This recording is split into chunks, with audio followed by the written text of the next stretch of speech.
i-convert to mags po. Ah, ito. Yes, sir. Ito yung day 17. Day 17 to, sir. Yes, sir. Ito yung setup niya, sir. Magkano siya, sir? Ang ano, sir, 250? 3. Ah, 350.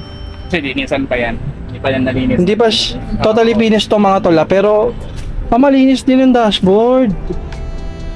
Ayun o. Ano po yung kasama nyo, sir, pag na-finish nyo na? Ano, sir? Mags, personalized na Opo, po. naka-mags. Tapos, ito, sir, meron na tayong Screen. screen na touch. Tapos, back camera po may kasama. Back camera. Yes. Ito yung ano nila mga tol, DA17 ito.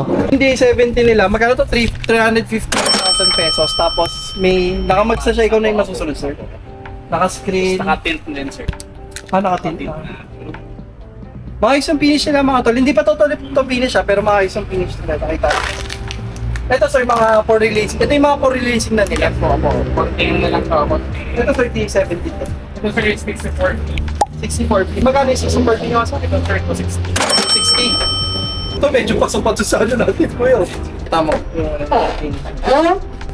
Ito sir, ibabapping pa to. Yes, sir. Babakin po yan. Di ba to pinaka-finish talaga yan to 40? So pinakamababa yung price range nila mga tol. Nasa 240,000. Mag 40 to 60 sir. Ganyan. So just in case mga tol, lalagay ko lang dito yung epic page nila para i-PM nyo din sila sa mga gusto magtanong. Yes, sir. So tignan mo yung mga for releasing. For releasing